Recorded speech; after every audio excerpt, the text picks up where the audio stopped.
This is Brant from Hickory Ridge Orchard. We had talked with a lot of our tree purchasers last year that we had put together a video on some proper pruning techniques. And after talking to some of the people who purchased trees last year, it seems as if a lot of them hadn't cut the tree completely off like we had discussed, and might have left their tree similar to this, like what we see here.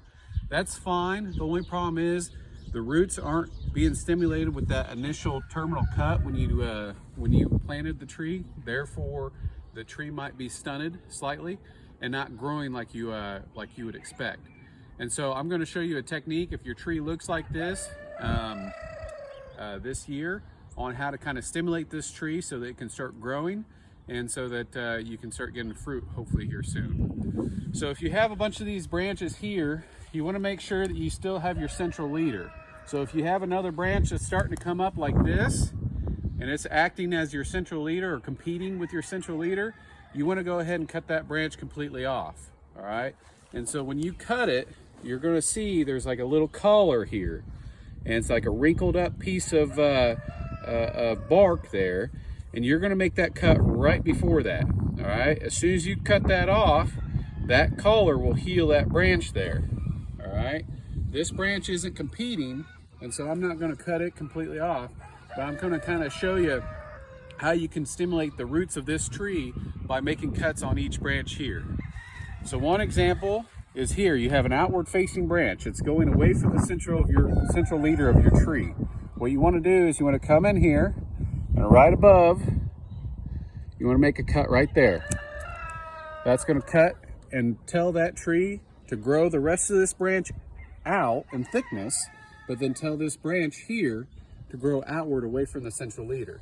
Now I still have a little branch here. That's fine. I'm going to go in between two buds. There's a bud there and a bud here, and I'm going to just make a flat cut.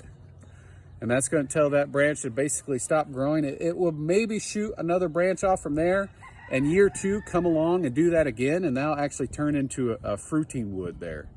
All right, and so then the rest of these branches here, I'll kind of go through the same thing. I'm going to cut that off there, cut that there, cut that there. Now I got an outward facing branch away from the central leader. This one here, it's kind of going all over, so I really just need to choose which one I want. So I'm going to cut these two off here, and then I'm going to choose this one as my going away from the central leader branch. Apple trees are very forgiving, so if you make the wrong cut, it's not the end of the world. You can come back next year and maybe make a cut here right above this bud, because this one's going to start shooting out. All right, same thing here. I got one shooting up, one shooting out. I'm just going to take that one off and get that one shooting out. This one here has a couple of them shooting out away from the central leader. I'm going to take that top part out, choose this one here, come halfway, cut that. That's pretty good there. I got a branch down low here. You know, it's looking pretty good. I'm just actually going to come part way in between buds and make a cut. And again, that's going to stimulate those branches there to start becoming fruit wood. If you have any branches that are starting to come out below, say just slightly above the knee and lower, cut all those off. You want all that completely cut off. Those are considered suckers. They're going to just really take energy away from the tree. I got a branch here that's kind of starting to curl back. I don't really have any good branches coming out, and so the best cut you can make here is you'll see an outward facing bud. All right, and so right above that outward facing bud, make a cut. You don't want to get too close. You also don't want to get too far. What that's going to do is that's going to stimulate that bud to shoot outwards as well. I got something going on here. Looks like this branch is going to try to start coming back towards the center of the tree. I do have a good bud that's starting to shoot away from the central leader here. So right above that, I'm gonna make that cut again. This branch is shooting out this direction. I'm gonna come up part way in between buds. I'm gonna make a cut. At the very top of your central leader, you got branches shooting out all over the place, they're gonna start competing for each other, and you're gonna end up having multiple central leaders, which really just take energy from your tree and doesn't help establish the structure of that tree properly. And so up here at the top, I got these branches that are kind of splitting out. but I got one good branch that's starting to come out here. And so what I'm gonna do is I'm gonna have an angle cut right above that branch. I'm gonna cut that, and then any of these other little things, you know, little branches here that are starting to shoot out, I'm just gonna slightly cut those just so I don't have anything competing.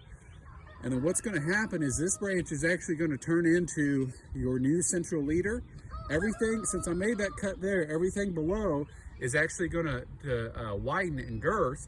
And so you'll actually get a better structure of your tree that can actually support the apples that are producing on it, okay?